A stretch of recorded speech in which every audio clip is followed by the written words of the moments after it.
channel එකට අදත් ඔයාලව ආදරයෙන් පිළිගන්නවා. ඉතින් අද මගේ නිවාඩු දවසක්. ඉතින් මම හිතුවා දැන් අලුත් අවුරුද්දත් ළඟ එන නිසා පොඩ හරි අස් කරලා තියාගත්තොත් මට ඉස්සරහට ලේසි වෙනව නේද කියලා.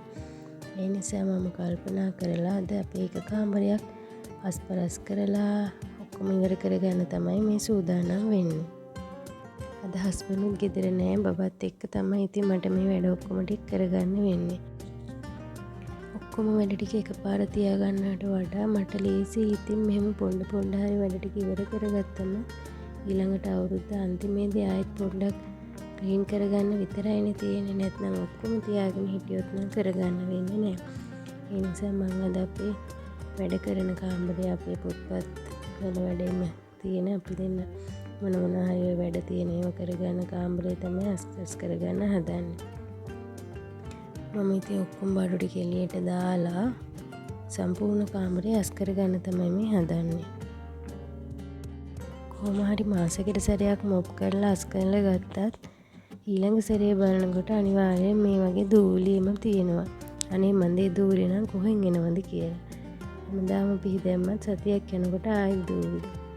ඔයාලගේ ගෙවල් වලත් එහෙමද? දන්න කෙනෙක් ඉන්නවනම් මට ඒකට විසඳුමක් කියන්නකෝ. හරිම කරදරයක් ඒක නම්. අම්මා කෙනෙක් විදියට ගෙදර වැඩත් එක්ක බබාලගේ වැඩත් එක්ක ඉතින් ඔක්කොම වැඩ එකට කරගන්නත් අමාරුයිනේ. ඒ නිසා මෙහෙම ඉඩ තියෙන වෙලාවට පොඩ වැඩ ඉවර කරගත්තාම අපිටම ලේසි. නැත්නම් අපිටත් ලොකු පීඩනයක් වෙනවනේ. මේ ටික කරන්න තියෙනවා, මේ ටික කරන්න තියෙනවා, මෙදාට කලින් ඉවර කරගන්න ඕන. ඕම හිතන එක අපිටත් හරි ස්ට්‍රෙස්. ඊට වඩා හොඳ අපිට නිවාඩු වෙලාවට පොඩ හරි අස් කරගත්තම අපේ හිතත් නිදහස්. ඊළඟට අපිට ආයෙත් අවුරුද්ද අන්තිමේදී පොඩ්ඩක් ක්ලීන් කරගන්න විතරයිනේ තියෙන්නේ. එතකොට ඇත්තටම හරිම නිදහස්. ඩස්ට් එක ගිහින් ලෙඩ වෙන්න පුළුවන් නිසා ගෙදර තිබිලා පරණ මාස්ක් එකක් හොයාගෙන ඒකත් ගැට ගහගත්තා. බබාගේ කොණ්ඩ ගහපු කොණ්ඩ කට්ටත් මගේ ඔළුවේ ගැහුවා. ඒවත් ගහගෙන තමයි මම මේ වැඩ කරන්නේ. නැත්නම් ඉතින් එක යුද්ධයයි. ඔක්කොම කර්ටන් එම ගලවලා හොදන්න අරගත්තා. මම බෙඩ්ෂීට් කොට්ටුල තිබ්බේවත් ඒ විදිහටම අයින් කරගත්තා. මේ බඩු ටික අයින් කරගත්තට පස්සේ තිබ්බ දූවිලි කොහෙන් ආවද කියලා මටත් හිතා ගන්න බෑ. හැමදාම අතු ගාලත් මෙච්චර දූවිලි ඇයි කියලා. දෙසරයක් තුන් සැරයක් මම හොඳට අතු ගාගත්තා. නැත්නම් දූවිලිත් එක්ක බැහැන මොප් කරගන්නත් බෑ, හොද ගන්නත් බෑ. මේ සේරම වැඩ කරන්න ඉතින් බබා කියන වැඩත් කර තමයි. නැත්නම් බෑ. පේනවනේ ඇවිල්ලා මට හරියට උදව් කරනවා. මේ අස් කරන අතරේ තමයි මතක් වුණේ ගෙදර කලින් ගෙනාවු පිලර් වගේක් තිබ්බ නේද කියලා. තාත්තට කියලා ඒ ටිකත් හදාගෙන අස් කරගත් එකේ ඒ නූ ටිකක් බිත්ති වෙන ගා ගන්න තමයි මම බැලුවේ. පේනෝනේ පොඩි බබත් ඇවිල්ලා ඔක්කොටම උදව් කරන්න හදන්නේ අපිට. මම දෙයම හොඳට බලාගෙන ඉන්නේ. තාත්තට කියලා ඒ ටික හම්බිය කරගෙන හදාගත්තා. හදාගෙන බිත්ති වෙන ගාන්න තමයි මම බැලුවේ. මට කලින් ඉස්සෙල්ලම බබා තමයි මේ වැඩේ කරේ. එයාගෙන් බොහෝම අමාරුවෙන් තමයි මම ඕක ඉල්ලගත්තේ බිත්ති ටික ගා ගන්න. දෙකනේ මං ඒව ගන්න අතර එයාලා පෙරහැරක් යනවා. මේ වගේ වැඩ දීලා රවට්ටගෙන තමයි වැඩ ටික ඉවර කරගත්තේ. නැත්නම් කරගන්න වෙන්නේ නෑ. ඔක්කොම මෙට්ට කොට්ට රෙදි ඔක්කොම අවුවට දැම්ම. එදා හොඳට අවුව තිබ්බ දවසක්. ඒ නිසා ඒවා වේලගෙන අලුතෙන් රූම් එකට දාගත්තම් හරිම නැවුම් බවක් දැනෙනවනේ. වස් කරගත්තට පස්සේ රූම් එක පොඩ්ඩක් වෙනස් වුණාම හරිම ෆ්‍රෙෂ් බවක් දැනෙනවා. වැඩ කරන්න ආසයි හිතෙනවා. මම ඉස්සර ඉඳලා කම්මැලි හිතෙනකොට කරන්නේ රූම් එක පොඩ්ඩක් වෙනස් කරනවා. අස්පරස් කරලා දාලා වෙනස් කරගන්නවා. ඇඳ අනිත් පැත්තට හරව ගන්නවා. මේසේ අනිත් පැත්තට දාගන්නවා. එහෙම වෙනස් කරගත්තට පස්සේ ආයෙත් මුලින් ඉඳලා ෆ්‍රෙෂ් ගතියින් වැඩ ටික කරගෙන යන්න පුළුවන්. පිලර් ටික ගාලා ඉවර වෙලා හොඳට කාමරේ මොප් කරලා වේලෙන්න තියලා තේත් බීලා ඇවිල්ලා තමයි මම මේ ඇඳේම තිබ්බ පැත්තෙන් පොඩ්ඩක් වෙනස් පැත්තකට දාගන්න try එකක් දෙන්නේ. තනියම තමයි වැඩේ කරගත්තේ. ඒක නිසා ඉතින් පොඩ්ඩක් වෙලා ගියා.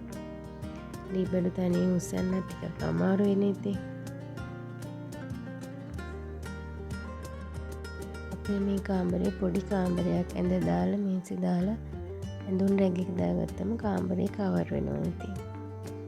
අපි ඉතින් මේ කාමරේට ඇඳුම් රැගිකක් දාලා ඇඳුම් දාගන්න හිතුවේ බබා පොඩි කාලෙම. එයා නිදි අතරේ අපේ කාමරේට ගිහිල්ලා ඇඳුම් මාරු කරන්න ඒව මේව කරන්න ගියාම එයා නැගිටිනවා ටක් ගාලා. ඒක නිසාම තමයි මේ කාමරේට රැගිකක් දාලා ඇඳුම් දා දවසම හොඳට අවුව තිබ්බ නිසා මට කරදරයක් නැතුව මගේ වැඩ ටික ඉවර කරගන්න පුළුවන් වුණා. මෙට්ට පොට්ට ටිකත් හොඳට වේල ගත්තා. මම දැන් ඉතින් ආයෙත් කාමරේ ඔන්න අසපිලිවෙලට හදාගන්න තමයි යන්නේ. මෙට්ට ගෙනත් දාගත්තා. මේසෙල ඇල්ලත් දාගත්තා. ඒක නම් ටිකක් බරයි. කොහොම හරි තනියෙන් වැඩේ කරගත්තා.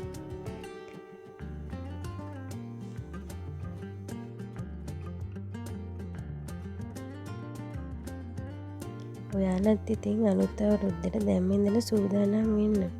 එතකොට අපිට ඇත්තටම හරිම පහසුයි. වැඩ ටික ගොඩ ගෑන්නේ නෑනේ. ටික ටික කරගන්න පුළුවන්. ගෙදර ඉන්න ගෘහණියන්ට උනත් වැඩට යන අයට උනත් හැමෝටම මේ වැඩේ ඉතින් හරිම පහසුයි. අපේ ගෙදර ඉතින් මේ ලී බඩු අපි හදාගත්ත ඒවා තමයි තියෙන්නේ. ලක්සරි භාණ්ඩ නෙවෙයි. හැබැයි ඉතින් අපිට මේ වැතුනේ ලක්සරි ලයිෆ් එකක් අපි සතුටින් ගෙවනවා. ඒක තමයි ඉතින් ඇත්තටම වෙන්න ඕන. ඇඳට අලුත් බෙඩ්ෂීට් දාගත්තා. මේස රෙද්දක් මේසෙට දාගත්තා. ඊට මේ අර පොඩි කොටන් බඩ්ස් ඉවර වෙච්ච මේ බෝතලයක් තිබුණා. ඒකට මම අර මනි ප්ලාන්ට් එකක් හදාගත්තා. කලින් මගේ මේසෙ මුකුත් එහෙම තිබ්බේ නැහැ. ඒත් මට හිතුණා මොනවා හරි ලස්සන ඉන්ඩෝර් ප්ලාන්ට් එකක් හදාගන්න ඕනේ කියලා. මම දැකලා තියෙනවා ගොඩක් තැන්වල ඒක හරි ලස්සනයි. පොත් ටිකත් අපි දෙන්නගේ පිහිදාලා අස් කරලා තියාගත්තා. මම හස්බන්ඩ් පොඩි පොඩි දේවල් ඉතින් තාම ඉගෙන ගන්නවා. ඒවට ගන්න පොත්පත් ඉතින් ඔතන තියෙනවා. ඒ ටික ඉතින් හදාගෙන මේසෙ පිළිවෙලක් කරගත්තා. ඉතින් යාළුවනේ අලුත් අවුරුද්දට ලේස්ති වෙනවා කියලා අපිට ලොකුවට වියදම් කරලා අලුතෙන් හැමදේම අරගෙන එහෙම ලේස්ති වෙන්න ඇත්තටම අවශ්‍ය නැහැ. අපිට තියෙන දේවල් හරි ලස්සනට පිළිවෙල කරගත්තම එතනත් හරීම නැවුම් බවක් අලුත් බවක් තියෙනවා. මම නම් ඉතින් ලොකුවට එහෙම අනවශ්‍ය විදිහට වියදම් කරන්න යන්නේ. තියෙන දේවල් වලින් උපරිම පිරිමහගෙන හැමදේම පිළිවෙලට ලස්සනට කරගන්න තමයි බලන්නේ. මේක තමයි ඉතින් අස්කල් ඉවරනාම ආපු පෙනුම. ලොකුවට ඉතින් අරව මේව කරලා නැහැ. තියෙන ටිකම පිළිවෙලට අස් කරලා අලුතෙන් ෂීට් මේසෙරෙදි දාලා හදාගත්තා. ඉතින් යාළුවනේ ඔයාලත් ඔයාලගේ ගෙදරත් අලුත් අවුරුද්දට අලුත් කරගන්න. ලොකු අනවශ්‍ය වියදම් කරන්නේ නැතුව අපිට ගෙදර තියෙන දේවල් වලින්ම අපේ ගෙදර ලස්සන කරගන්න පුළුවන්. පොඩ්ඩක් හිතලා බලන්න. එහෙනම් ඉතින් මම ගිහින් එන්නම්. මගේ වීඩියෝ එක හොඳයි නම් ලයික් කරන්න. ඔයාලගේ අදහස් පහලින් කමෙන්ට් කරන්න. ඒ වගේම මගේ channel එක subscribe කරන්නත් අමතක කරන්න එපා. මම ගිහින් එන්නම්.